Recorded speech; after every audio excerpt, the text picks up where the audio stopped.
Hello and welcome to episode 4 of Ranking the Map Packs. This is probably going to be one of the most positive episodes of the series. I've looked through the levels list and I'm pretty sure that every single level we have to review this episode is going to be good. No issues here. I'm serious, there's not a single bad level in this episode. I'm pretty excited, honestly, because I think it's going to be refreshing to have a somewhat positive episode of Ranking the Map Packs. So to start this episode, we have ElectroWorld by Asonic Men. This is honestly just a fun 1.9 level. It's got really good song rep in my opinion, it's got really decent usage of colors, really good air deco, and most importantly, the gameplay in this level is extremely fun.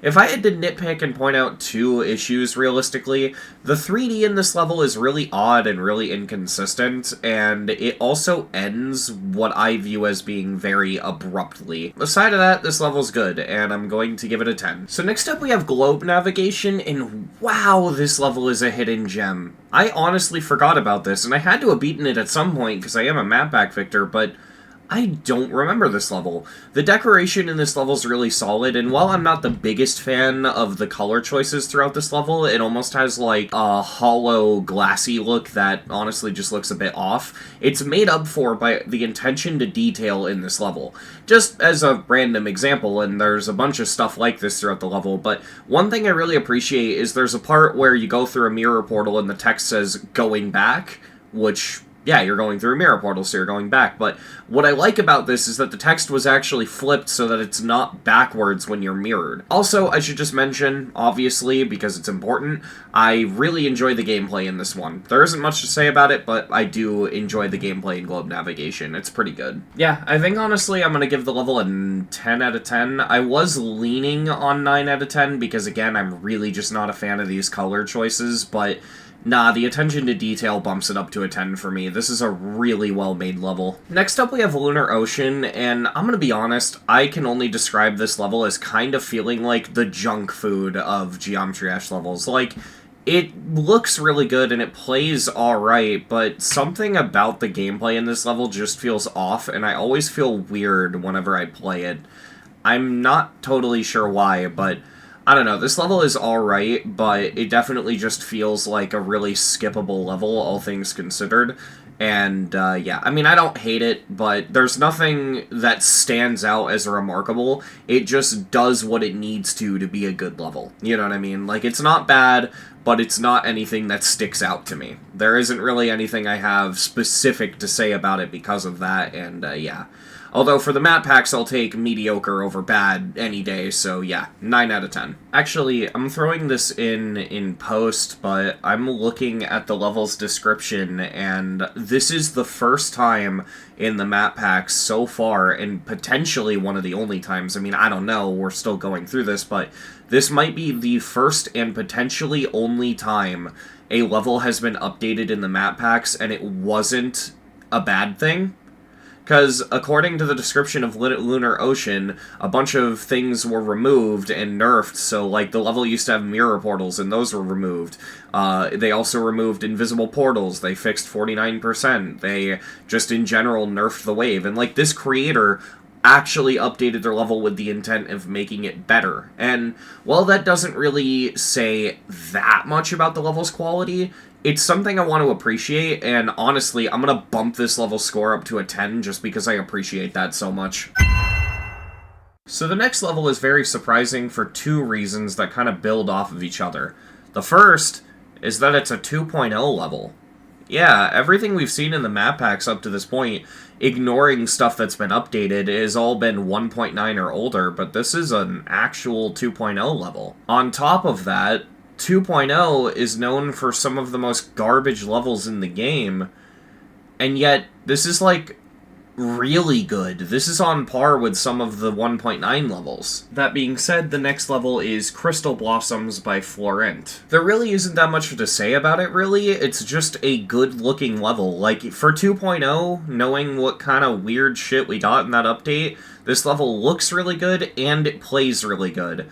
But beyond that, this level doesn't really give me that much to work with, in the sense of I really just don't have that much to say about it, but it is a good level, and I really like it. I'm gonna give it a 10. I just woke up. I need to check what my next level I need to review is. Where were we? I don't... Oh yeah, we had just on the... Oh yeah, that's right, we had... Oh no. Oh no, no! No, dude, I don't want to have to review this. Please don't let me relive this piece of shit, dude. No. I don't want to. I don't want to play it. I don't want to look at it. I don't want to talk about it. I don't even want to think about it. Dude, why? This level is a fucking piece of shit, dude. Every tiny little decision made in this level, I don't understand why it was made this way. Genuinely fuck this level. It is so garbage, dude. This level is so garbage. It is the best example I could give for how 2.0 can fuck up what is genuinely a good idea. This level, in concept alone, is a cool idea. It's supposed to be, portal chambers, right? Like the game Portal. So, but better offer here is just kill yourself. You know? It's a lot of effort, isn't it, walking all the way to my deadly lair, where there's a perfectly serviceable death option right there? Oh, wow, good. I didn't think that was going to work. Except it's 2D Portal, kind of reminiscent of the Flash game, and you're the robot in GD, so it doesn't really feel like Portal. But it's supposed to be like Portal. Now, when you first play this level, it might not seem that bad. Okay, it's a little weird and strange and 2.0 confusion, and things are built very oddly, but at the very least, you can kind of tell what you're supposed to do. But even at the beginning, there are issues, like this turret, which, on practice, will kill you, because it is impossible to know that it's there until you die to it at least once. And the thing that bothers me about that is that if you've actually ever played Portal, the turrets give you a moment before they start shooting at you, which actually kind of makes them a bit terrifying in Portal, I'm not gonna lie. It's one of my favorite things about Portal is the turret puzzles. But the turrets in this level, they shoot you before you can even see them. You just have to know to jump, which makes it just blind 2.0 memory. There's also the friendly turret, which is admittedly an interesting Portal reference, albeit not an uncommon one to make. What confuses me about it is, if you don't know, the way this works is you fly in the turret's line of fire and you get coins, right? But why this confuses me is the friendly turret fires at you, but it just doesn't damage you for some reason. That's not how that's supposed to work. In Portal, the turret wouldn't fire at all.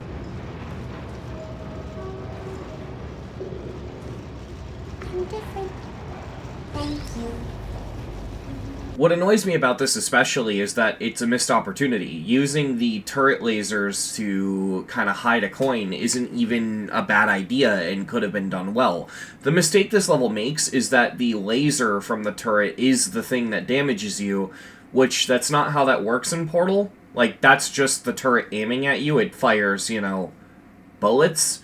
And so I think it'd make a lot more sense is, like, if you stood in the laser, you could survive it, but if you stood in the laser too long, it would shoot a bullet at you, or something like that, right? Or hell, it could even be that the laser moves up a little bit slower than the robot, and you just have to jump up to dodge the bullet. Something like that, right? Because if the laser aimed at you, and then gave you, like, a half a second to jump, that would be way more well indicated for the jump earlier. And, by that logic, it would make this coin make sense without really altering it at all, because then that's just the portal laser, that's not the thing that damages you. But, unfortunately, this level dropped the ball to the point where both of these lasers, in theory, should kill you, and the only thing that makes this one not is that it's green, I guess. There's also just inconsistency in the gameplay mechanics itself. Like, earlier in the level, there's a yellow pillar, and there's no pad, but the pillar itself being yellow is an indicator that there's a pad there, and so you touch the pillar and you jump. However, later in the level, there's a pillar that you move down by touching a switch, That pillar's yellow, and that does not act as a jump ring, or a jump pad, or whatever, which is especially confusing because there's a tall wall right after it, which is the kind of thing you would use a jump ring for. And then there's Chamber 6, the ending to the level, where the level just loses all sense of logic and becomes an absolute piece of shit.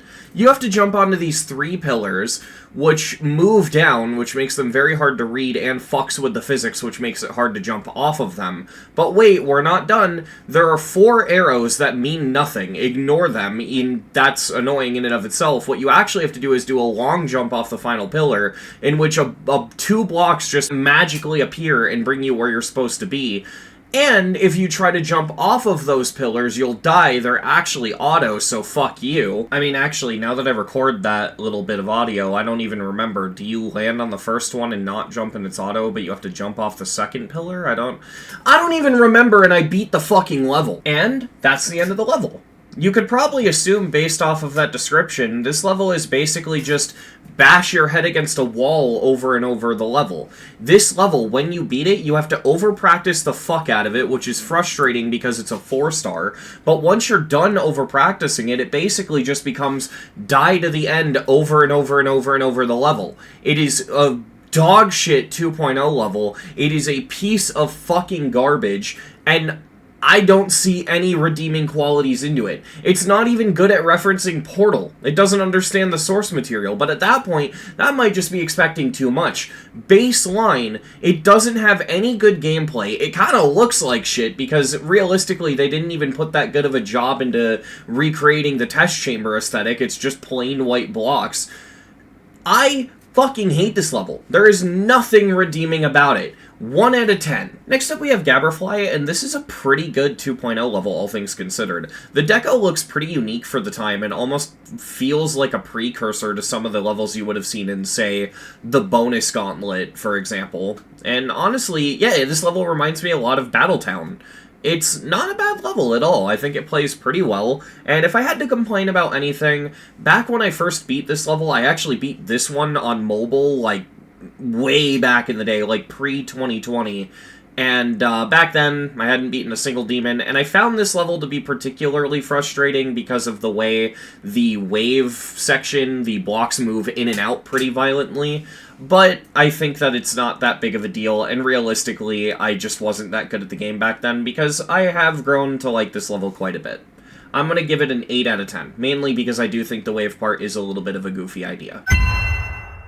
Our next level is Ruinest Zone, and this level is mediocre. It is very passable, but it could be significantly better. The decoration is okay, looking kind of lacking in some parts, but my main gripe with this level is that for most of it, especially the non-cube parts, it doesn't really feel like you're playing a level. Rather, it just feels like you're playing like an empty level, like something with no objects, but there's like a level kind of happening around you. Like, this level really doesn't challenge the player in any way, in my opinion, and everything just feels way too out of the way to matter. And the very few parts that are hard feel kind of like choke points as a result. Not like they're massive choke points, like they're not difficulty spikes, but you get what I'm trying to say. This level just doesn't really feel like anything to me, and it feels very mediocre, which is sad to say for a 1.9 map pack level, because these are always the top of the top, but this one just kind of leaves more to be desired, so yeah, I'm gonna say probably like a 7 out of 10.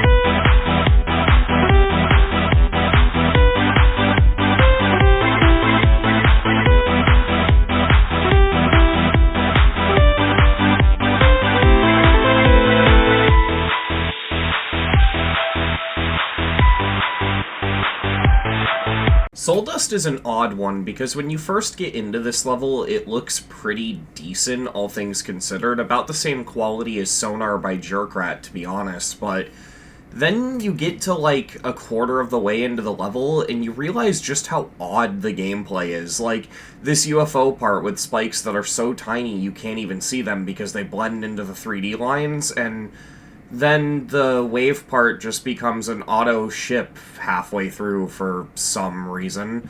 Just odd gameplay choices here and there that bring down the experience. And oh, the drop at the end is just the end of the level. It's super slow, and it's very underwhelming. This is not how you end a level. In general, it's not a bad level, it's just really odd. That's all I can say about it. This is just, like, a weird level. It makes you feel weird playing it because of just the strange choices that were made in the gameplay, but I mean, other than the spikes that blend in with the 3D lines, which are somewhat easy to avoid, it's not low quality or anything, it's just very odd, all things considered.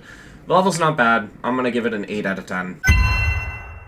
And that was the 4th episode of ranking the entirety of the map packs. This is the most positive episode of the series so far, I think, and yeah, that's actually kind of refreshing for this series. The thing is I like this episode for a lot of reasons, and it mainly boils down to 2 big ones. The first is that it's just refreshing to have an episode of this series that actually is positive.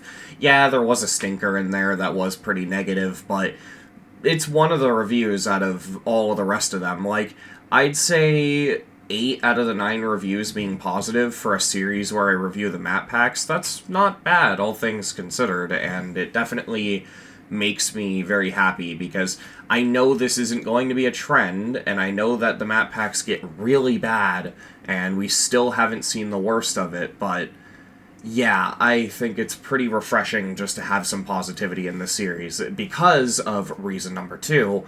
I do like conveying that not every single level in the map packs is bad. There are some diamonds in the rough here that are legitimately worth playing. I just think that those levels aren't something people are going to seek out through the map packs. They're probably just going to search for them normally through the servers. But I do just want to point out that they're here because there are some legitimately good levels. And this episode, I think, serves that purpose very well. So yeah, I'm happy with this episode, and I hope you all enjoyed.